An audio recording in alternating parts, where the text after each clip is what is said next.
नमस्कार, मैं आपका किडनी डॉक्टर भंडारी। आज आपके एक और जो सवाल रहता है, क्योंकि किडनी रोग में बहुत परहेज बताए जाते हैं तो काफ़ी लोगों को शौक होता है हरी सब्जी खाने का। तो वो लोग पूछते हैं क्या हम हरी सब्जी नहीं खा सकते। तो आज मैं इसी सवाल का आपको जवाब दूंगा। देखिए, जब किडनी की प्रॉब्लम बढ़ती है तो प्रॉब्लम कहाँ से आती है? प्रॉब्लम आती है कि अगर हमारे शरीर में सोडियम ज़्यादा हुआ, पोटेशियम ज़्यादा हुआ या फास्फोरस ज़्यादा हुआ तो ये हमारे शरीर को नुकसान कर सकता है। सीधे या अप्रत्यक्ष रूप से हमारी किडनी की बीमारी को बढ़ाता है और हार्ट की तकलीफ को बढ़ाता है, जिससे हमारे को कोई बड़ा नुकसान हो सकता है। इसीलिए जो भी हमारे हाई पोटेशियम कंटेंट वाले फूड होते हैं, हाई सोडियम वाले होते हैं, उनको हम मना करते हैं किडनी के रोगियों के लिए। इसी में आता है पालक या कोई भी हरे पत्ते की सब्जी हो, चाहे वो मूली की हो, चाहे वो प्याज के पत्ते हो, चाहे वो लहसुन के पत्ते हो। और इसी क्रम में आता है टमाटर, और जिसको लोग भूल जाते हैं वो है आलू। तो ये जो सब्जियां हैं, ये सब्जियों में पोटेशियम की मात्रा ज़्यादा होने की वजह से अगर हमने इसको ज़्यादा मात्रा में कंज्यूम कर लिया तो हमारे को किसी भी वक्त सडन कार्डियक डेथ होने का रिस्क रहता है। तो क्या हम ये सब्जी नहीं खा सकते? इस सब्जियों को खाया जा सकता है, इसको भी खाया जा सकता है, और इसके लिए गाइडलाइंस है बाकायदा। जैसे कि सबसे पहले अगर हमें इनमें से कोई भी सब्जी खानी है तो पहले तो उसके छोटे छोटे टुकड़े करके पीस करें, करीब करीब 1 इंच के आसपास के, और उसको फिर हम लीचिंग करें।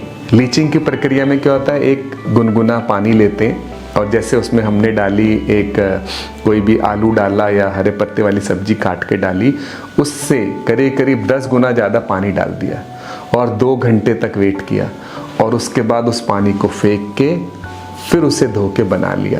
पर इससे आसान मेथड है डबल बॉइलिंग मेथड।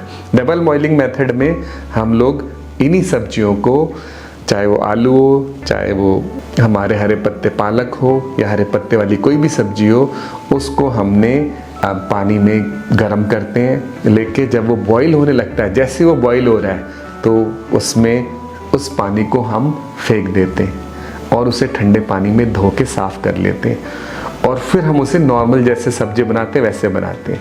इस प्रक्रिया में हम उसका करीब करीब 60% तक पोटेशियम कम कर देते हैं।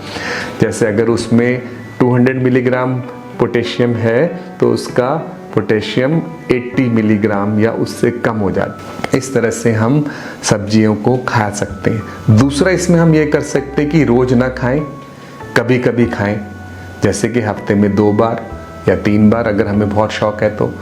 और जब हम ये सब्जी खा रहे हैं तो हमें अपने पोटेशियम को मॉनिटर करना चाहिए। अगर हमारा पोटेशियम 3.5 मिली इक्विवेलेंट से लेके 5 मिली इक्विवेलेंट पर लीटर तक है तो हम यह जो कर रहे हैं इसको कंटिन्यू करेंगे।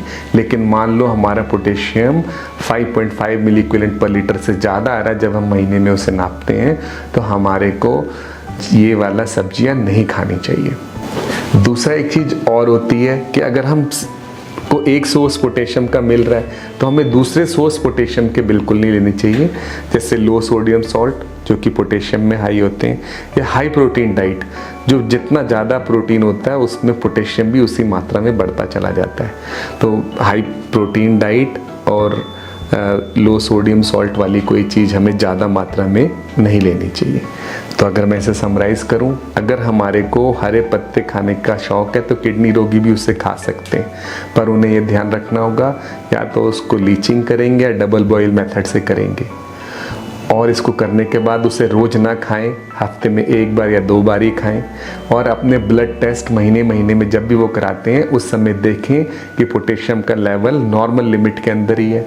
जब हम अगर हम ऐसा कोई चीज़ खा रहे हैं तो हमें और जो चीज़ें खा रहे हैं उसका भी ध्यान रखना चाहिए कि कहीं उनमें पोटेशियम ज़्यादा तो नहीं है।